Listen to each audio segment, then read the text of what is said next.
স্বাধীন দেশে বসবাস করার পরেও আমরা এক প্রকৃতির পরাধীনতার মধ্যেই ছিলাম। ভোট আমি আমার মতো করে দিতে পারিনি। অনেক ইতিহাস আছে এরকম, অনেক লোক সেন্টারে গেছে, তারা যায় শুনছে ভোট হয়ে গেছে। দীর্ঘ সময় আমরা নারী শাসন দেখেছি, পুরুষ শাসন দেখি নাই।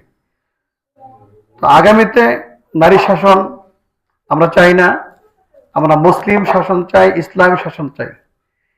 যে আগামী জাতীয় নির্বাচনে আমি ইসলামী দল বাংলাদেশ খেলাফত মজলিসের পক্ষ থেকে চূড়ান্ত পর্যায়ে ঘোষিত হয়েছে।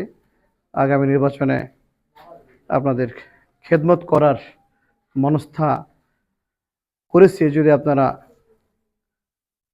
আমার পাশে থেকে আগামী নির্বাচনে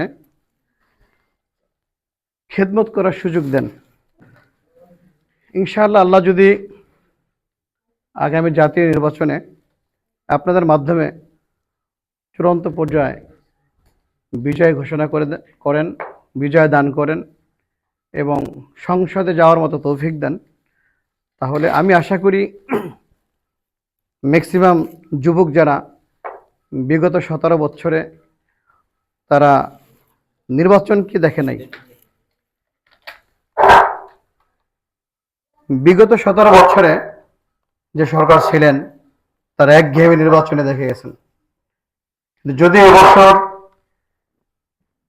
আমাদের বর্তমান উপদেষ্টা মণ্ডলী বা সেনাপ্রধান যারা নির্বাচন আগামীতে দিতে যাচ্ছেন, নির্বাচনী কমিশন তারা যদি সঠিকভাবে নির্বাচন দেয় এবং সঠিকভাবে নির্বাচনী কাজ বাস্তবায়ন করে, তাহলে আমার মনে হয় বিগত 17 বছর নয়, পূর্বের আরো 17 বছরে এত সুন্দর নির্বাচন হয়েছে বলে মনে হয় না। এরকম নির্বাচন হবে ইনশাআল্লাহ। এই নির্বাচনে আপনারা প্রত্যেকেই স্বাধীনতা মতে ভোট দিতে পারবেন। আপনাদের স্বাধীনতা খর্ব করা হবে না, আপনাদের মনের ইচ্ছা মতো আপনারা প্রার্থীকে ভোট দিতে পারবেন। সেই ক্ষেত্রে আমার দাবি হলো, আমাদের বাংলাদেশ ইসলামী দেশ, আমরা ইসলামী দেশে ইসলামী একজন রাজনীতিবিদ আজ পর্যন্ত দেখিনি। এদেশে দীর্ঘ সময় আমরা নারী শাসন দেখেছি, পুরুষ শাসন দেখি নাই। তো আগামীতে নারী শাসন আমরা চাই না, আমরা মুসলিম শাসন চাই, ইসলামী শাসন চাই। ইসলামী শাসকের মধ্য দিয়ে আল্লাহর জমিনে আল্লাহর দিন কায়েম করার একটি সুব্যবস্থা আল্লাহ পাক আমাদেরকে দেন এবং আপনাদের সচেষ্টায় সেটা বাস্তবায়ন হোক, যাতে করে আমরা আল্লাহর জমিনে আল্লাহর আইন বাস্তবায়ন করতে পারি, আমরা দিনের পথে কথা বলতে পারি, দিনের কাজ করতে পারি এবং প্রত্যেকটা মানুষের স্বাধীনতা আমরা রক্ষা করতে পারি। আমরা বিগত দিনে দেখেছি, আসলে আমরা স্বাধীন দেশে বসবাস করার পরেও আমরা এক প্রকৃতির পরাধীনতার মধ্যেই ছিলাম। যেহেতু আমার আমানত ভোট আমি আমার মতো করে দিতে পারিনি। অনেক ইতিহাস আছে এরকম, অনেক লোক সেন্টারে গেছে, তারা যায় শুনছে ভোট হয়ে গেছে। এই যে ব্যবস্থা ছিল, এই ব্যবস্থা পোনা জন্য দায়ী কি ছিল? এদেশের সরকার ছিল। কারণ এই সরকারের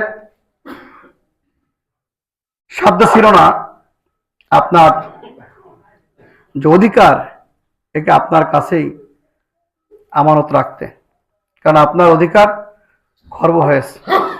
শুধু এইটাই নয়, বিগত দিনে এমনও দেখেছি যে দেশের গরিব অসহায় মানুষ, যাদের জন্য সরকারের তহবিল থেকে বাজেট পাস করা হয়েছে, সেটা চূড়ান্ত পর্যায়ে এদেশের মানুষ পায় নাই।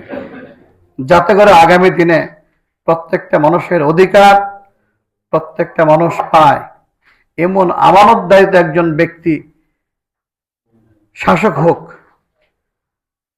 যদি এটা খুঁজি তাহলে ইসলাম ছাড়া বিকল্প নেই। সেক্ষেত্রে আমাদের যে আমির আল্লামা মামুনুল হক সাহেব বাংলাদেশ খেলাফত মজলিসের পক্ষ থেকে আমাদের এই ফরিদপুর 4 আসন, ভাঙ্গা সদরপুর, চরভদ্রসনে আমাকে মনোনীত করেছে, যাতে করে আগামী দিনে বাংলাদেশ খেলাফত মজলিসের পক্ষ থেকে আপনাদের আমানত, ভোটের মাধ্যমে চূড়ান্ত পর্যায়ে আমি যদি বিজয় লাভ করি, সংসদে যেতে পারি, আপনাদের আমানত রক্ষা হবে। আপনাদের পাশে থেকে আপনাদের খেদমত করে ইনশাআল্লাহ আমার বাকি জীবন আমি কাটাতে চাই।